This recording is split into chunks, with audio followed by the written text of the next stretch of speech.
Welcome to the KJ Methods YouTube channel.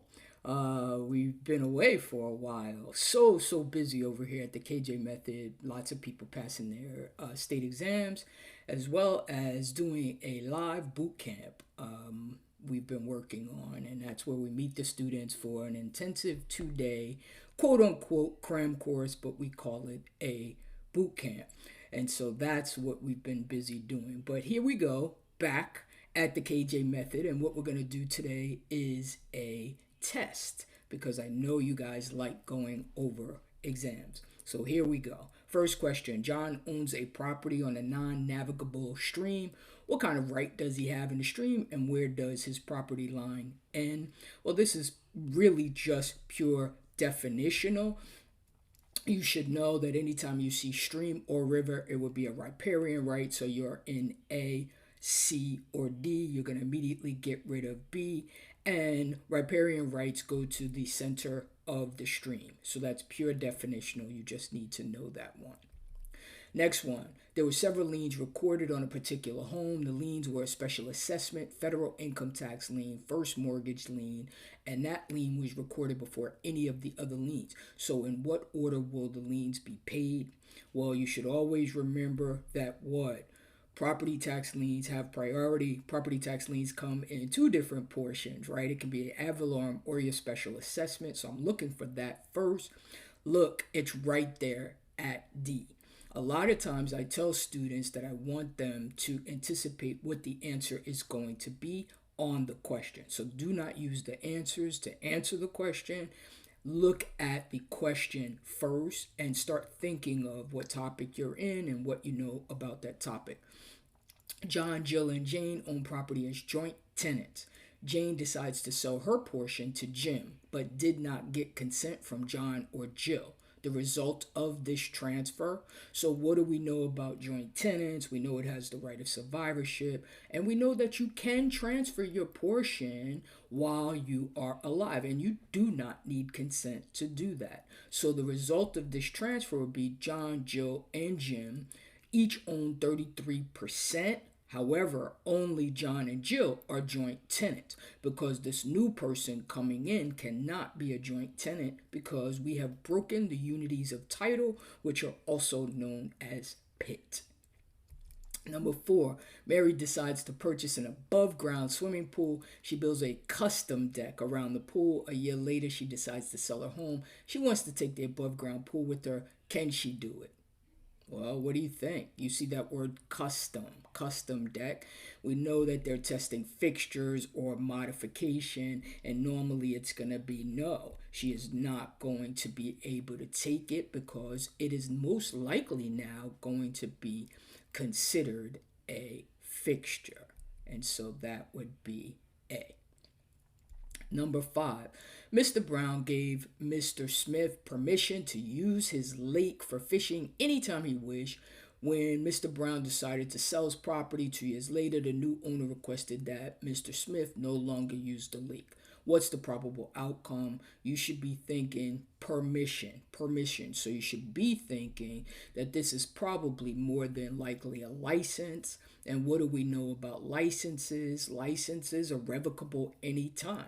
That means that if it is indeed a license, then we can tell the person to leave and we can revoke that license anytime we want. So Mr. Smith is no longer allowed to use the lake because this was a license and it was revocable.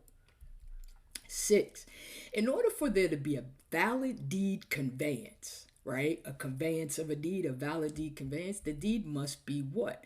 This one gets students all the time, which is so crazy to me, right? Because in order to have a valid conveyance, we know a lot of rules relating to deeds, right?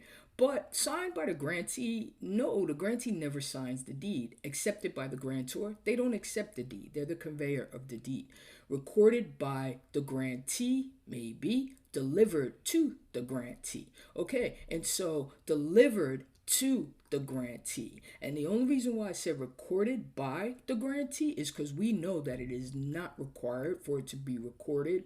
But if D wasn't there, a lot of times they'll ask this very same question in a different way.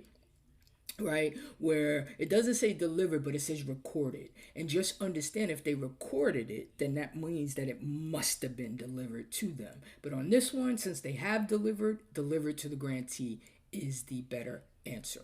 Because with deeds do not have, nothing has to be recorded, if you remember that. It's recording is a good idea, but you don't have to.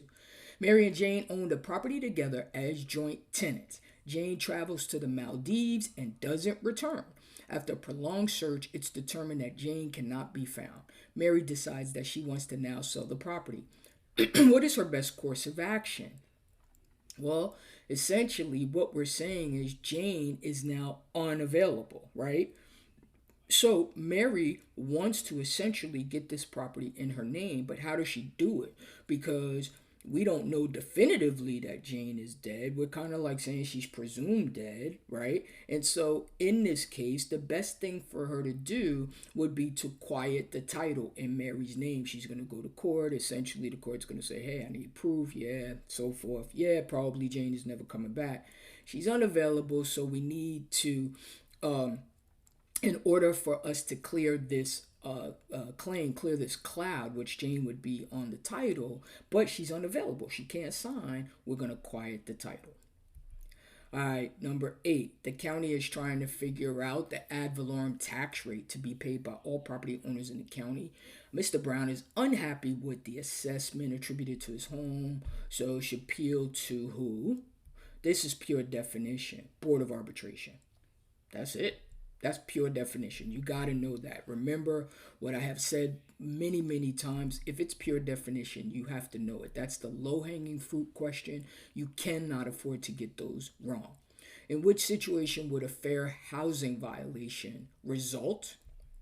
Well, we know that there's many exceptions to fair housing. Fair housing has these people classified as minorities, and then there are many exceptions to it. But if you look at each of these, a retirement home, a synagogue, a homeowner, refusing to rent to an African American owner occupant, well, all of these are going to be exceptions except C, all right? Because race never gets an exception under fair housing. All right, in which situation will the county least likely grant a variance? So a variance, you should be thinking to yourself, it's going to be the thing that is very, very limited, to one person, maybe for a specific period of time, or maybe even over the long term. But the biggest things is it's not going to really have a huge impact on the community, and you also must show hardship. And so anytime I get a variance question, right, I'm going to look for the thing that is like the smallest, they're going to grant the variance on, but this says least likely, and so I'm going to say the thing that has the most impact, they're not going to give a variance on. And so if I look at this temporary place a mobile home, an in-ground pool in violation of the setback lines, a builder wants to put a store in a subdivision, and a builder requests that a fence be 6 inches higher. And so what is the thing that is going to be the most impact here? Because it says least likely to grant a variance. It would be that builder who wants to put a store on the edge of a subdivision that is residential. Nobody wants a store in their subdivision. That would be high impact, and there would be really no reason for that. All right, so that is the end of that one. Thank you so much for coming to the KJ Methods YouTube channel. Again, don't forget to like, subscribe, and share these videos with anyone who is trying to pass their real estate exam. I think that taking tests is quite helpful. Your number one thing is to get your vocabulary down and then take as many tests as you possibly can. All right, guys, see you next time.